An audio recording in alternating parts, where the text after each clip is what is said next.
The grave is no bar to my call.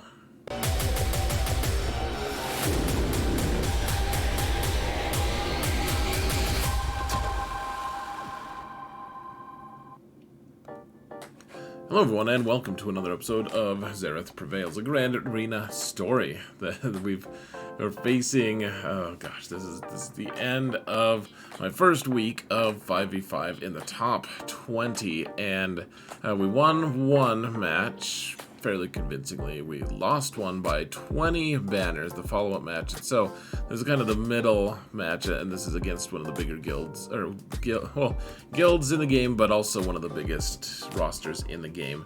As you guys will see, it's one of the better players in the game. He's very, very good. The roster is crazy.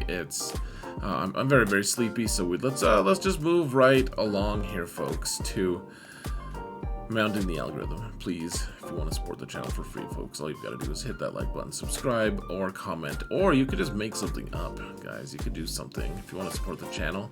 It doesn't even have to be free if you don't want. Do what you want. If you want. Whatever. I'm so sleepy, guys. I'm pretty sure I'm going to be saying all sorts of stupid stuff, and you guys are like, oh, I don't really notice a difference. Because you usually say stupid stuff X, and I get that. I feel that. So here's the compare. I'm 11 million, he's 12.4, so one of the biggest accounts in the game, like I said. I think he's like number 17, something like that. He's got 41 relic 9s. He's got little 6 dot mods. 1421 versus my 672. You guys think I spend a lot of money on this game, which I feel like I spend a lot, honestly. It's just, they're spending money and then they're spending money, right? And there's no shade on people who want to spend a lot on their account. It just makes mine look like a child, frankly. It's like, well, your account is to be seen but not heard, Xaereth. Like, silence, the adults are speaking. You can see the total rerolls on the Datacron's 304 versus my 120. I feel like I rerolled a lot, and he beats me on all these different fronts. Yeah, it's very impressive. Good. I mean, really nice roster. Absolutely. Beats me on basically every level. So he started with this Jedi Master Kenobi squad here, and he put it on defense. I only have 3 GLs on defense. I went pretty hard on defense against him, and so we're using Jedi Master Luke, and the one complicating factor here, folks, well, there's a couple. First off, I'm trying something new on targeting his snips first instead of Cat. The idea being we just have to trigger his savior at some point, at least as early as we can. We need to take out snips, or we need to take someone out and trigger savior before he pops his ult. So, okay, we actually took her out before he pops his ult. Like, I was gonna be happy if I just took her out, or took out the savior call, but we did that. The thing is, with the Datacron set that he can wear right now, his Cat is definitely eating the cake and having it too. Maybe not even in that order. Who even knows what kind of dietary habits she contains? Practices? I'm sleepy, guys. Don't mind me. So, anyways, they keep killing my guys. We can revive a lot of them, except Cat did just kill Revan. That was the first one she actually did kill herself, and that means we can't revive because she's got the Datacron that denies revives to the people to the good people of this world who want to revive, I guess. I don't know. I don't freaking know, guys. But anyways, we killed Snips. Really need to kill Cat as well as quick as we can. So now we finally did. We kind of got to wrap around and the goal here is you have to be pretty patient with this match sometimes and be disciplined with Jedi Master Luke. Like, so here we don't need to do this anymore, but like increasing Jedi Master Kenobi's cooldowns every time with our first special on Jedi Master Luke is pretty important here. The other thing I want to point out, now of course you can't see the impact, but Padme is not actually here. He put Mace on the team, and even though Mace does some really interesting things for this team,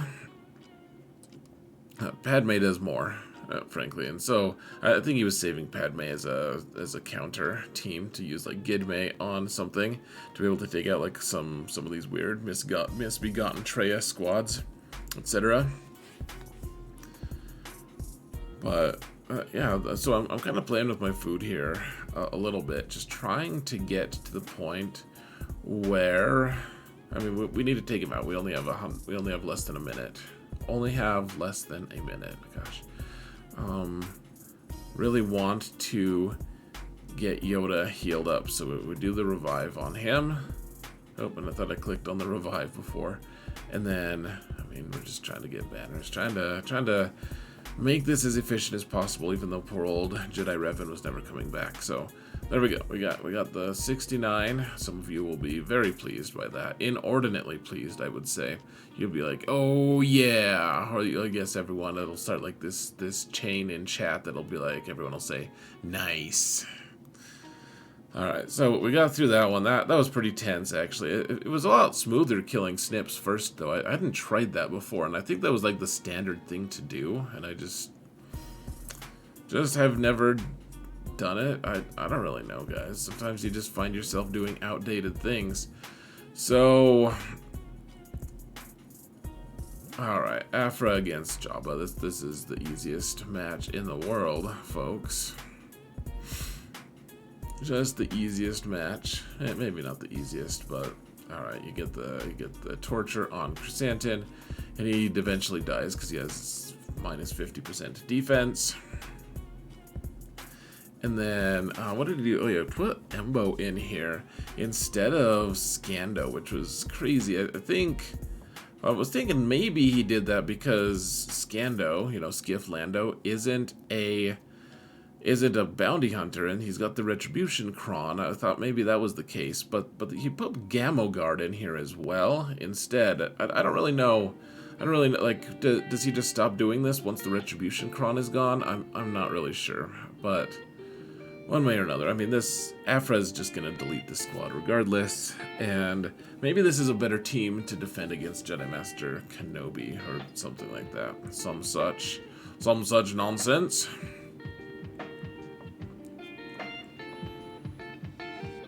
So let's just continue here.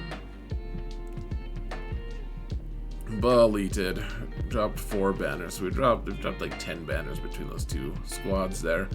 But we got through those. And alright, his Malgus team, I thought for a long time about this because it seemed almost too inviting for my bounty hunters. I was like, man, because there's not much damage here.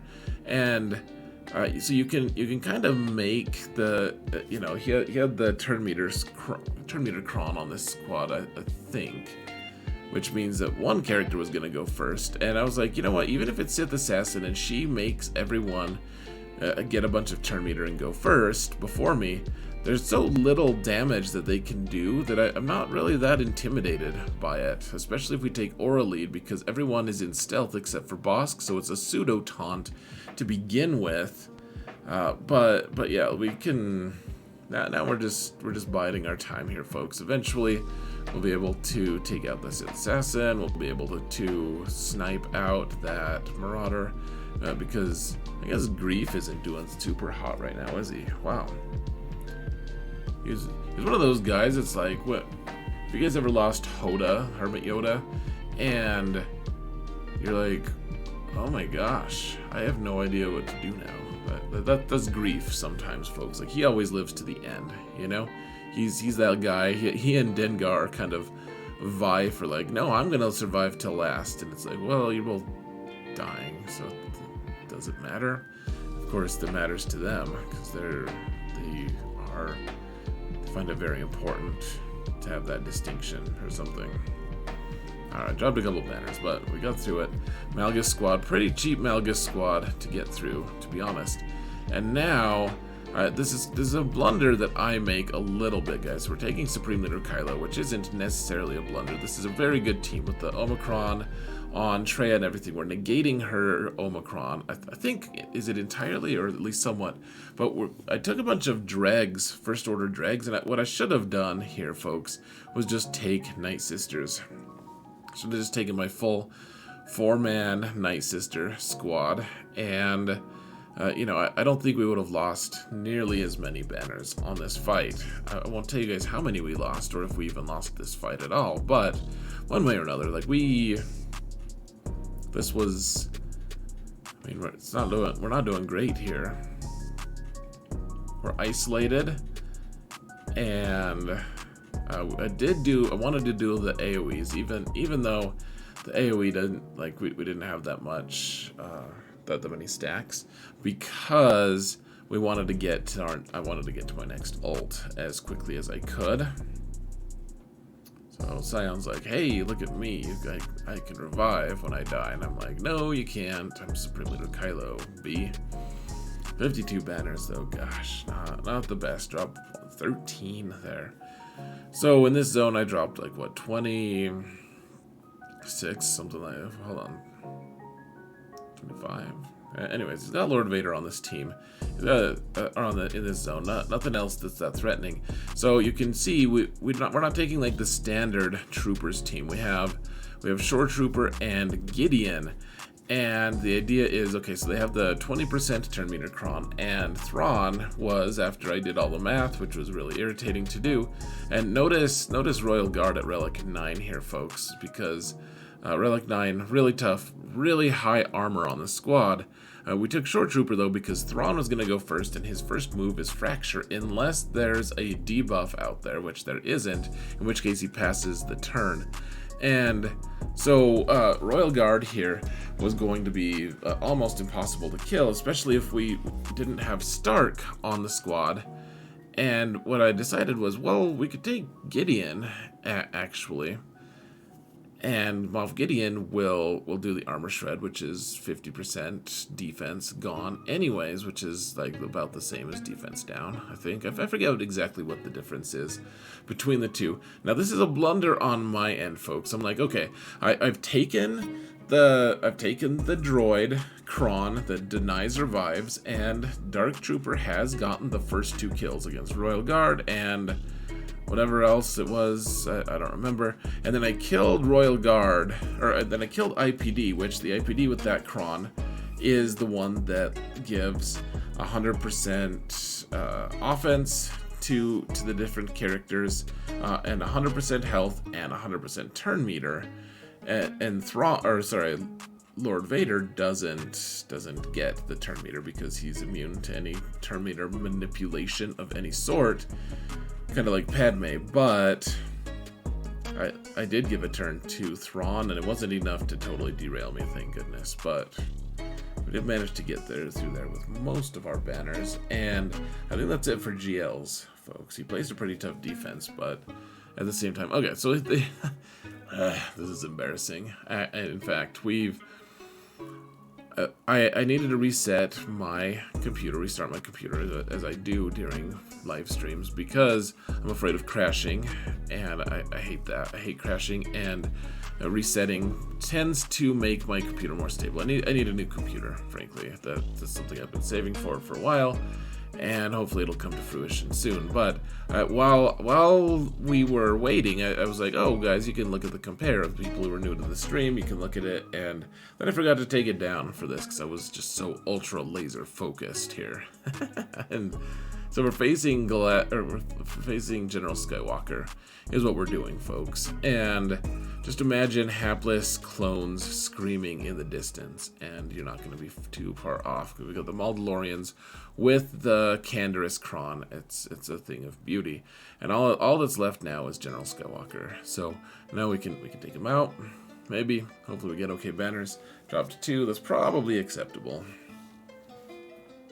And we're going to take out this Commander Luke team now. So we're using General Grievous. Remember, we have the Kron, the droid Kron that whenever you do a basic on someone, then you automatically get target lock. And after you get target lock, if they already have target lock, then so B1 is constantly just assisting here, right? So this Luke team is also very weird, the build, because Han and Chewie are somewhere else, but because BB-8's here, everyone's getting a ton of turn meter. The droids are all getting a bunch of turn meter, in fact. But so we're doing all these debuffs to them, and then every time we apply these debuffs, Nute is actually just doing 5% max health damage to him for every new debuff, and it's a pervasive amount of damage, in fact. So one of the things that I am doing here, I don't want to kill Chupio quite yet, because we want to kill C-3PO out of spite. It's important,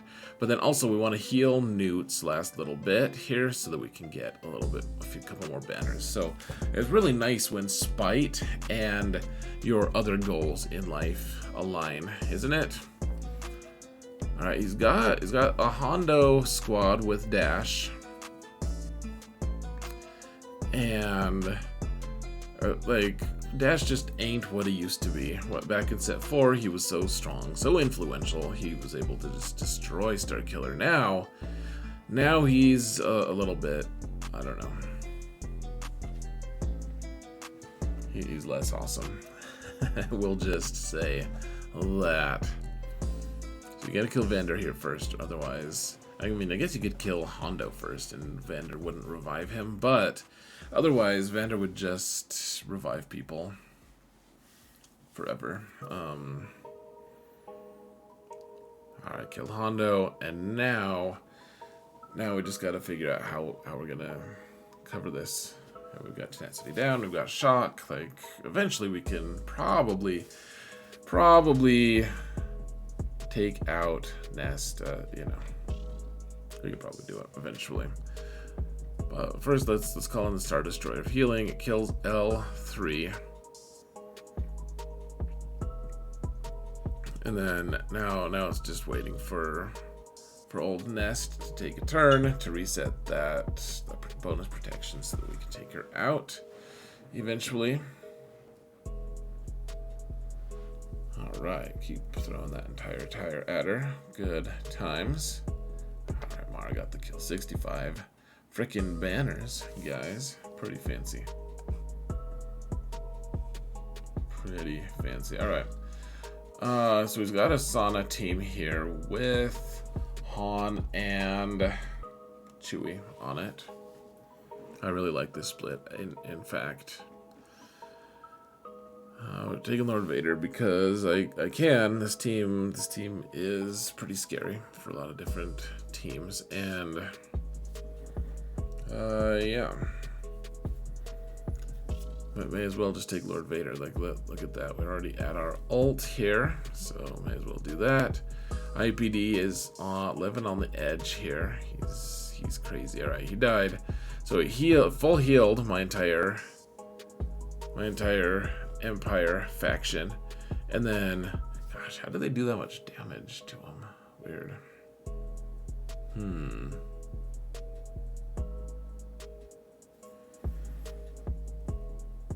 Thought they were full health, then they just, oh, it's because they were passive damage, isn't it?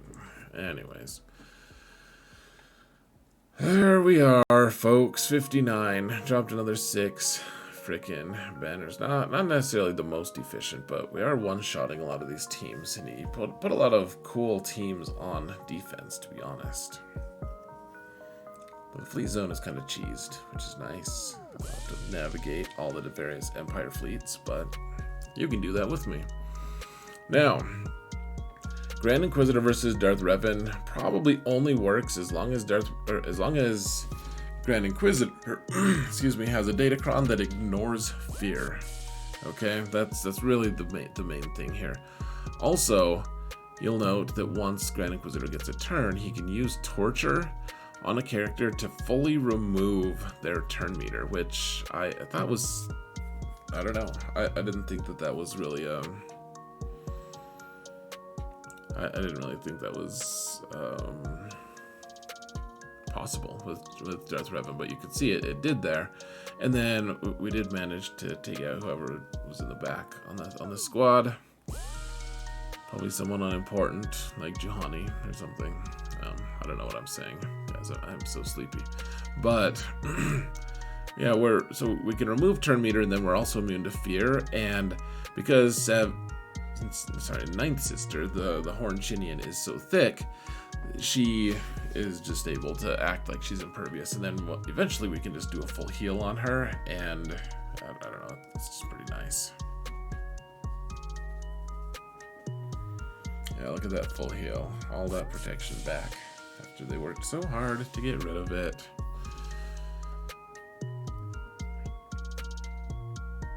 And this Sith Empire Trooper is super thick. Relic 9, of course. I mean, I think this whole team is like Relic 9, except for maybe a couple Relic 8s. Yeah, 8 and 8 on Darth Revan and Basti. I guess good for you. Good for them. I don't know what I'm saying, guys. Probably gonna tap my subconscious here pretty soon. I am very sleepy. I don't even think I probably don't have time to do timestamps. I'm not sure what we're gonna do. Anyways, eventually you can kind of just chisel it down, and I don't know if this is 100% counter, but it sure did seem pretty smooth to me. I mean, it does take a while to make it work, especially Relic 9 on Malak and Relic 9 on Set.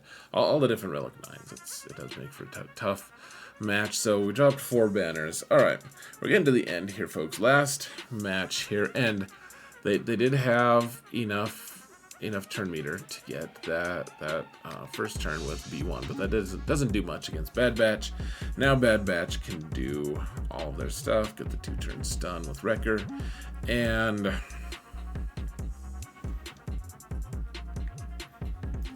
yeah, so I'm trying to just take out Grievous here. May as well just try to take him out.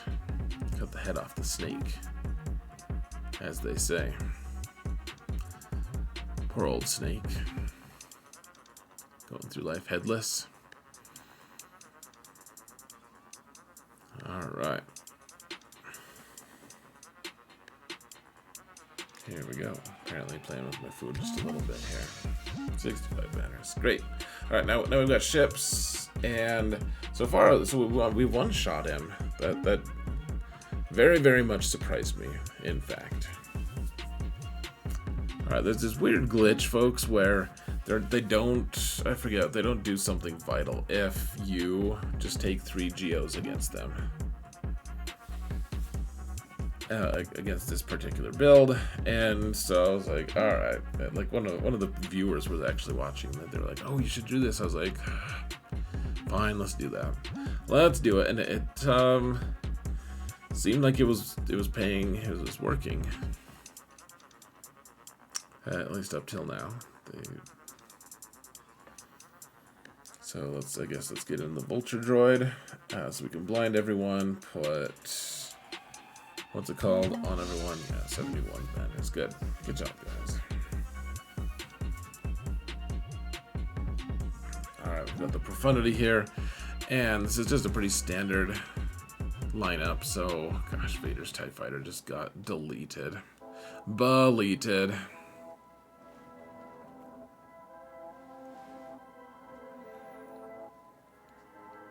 Alright. I don't really have much to add, guys, other than me continuing to be awake.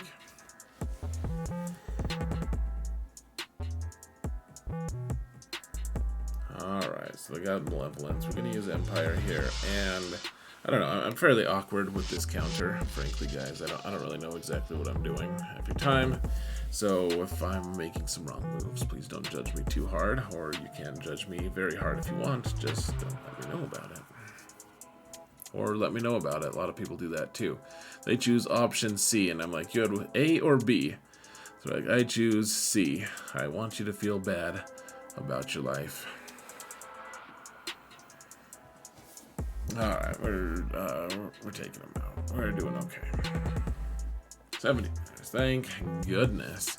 And we ended up getting a decent score here, in fact, folks. Use the 1810. I think that drops about 43 banners, something like that total. And, you know, I put 4 GLs on defense. I put Malgus. I put CLS. I put General Skywalker.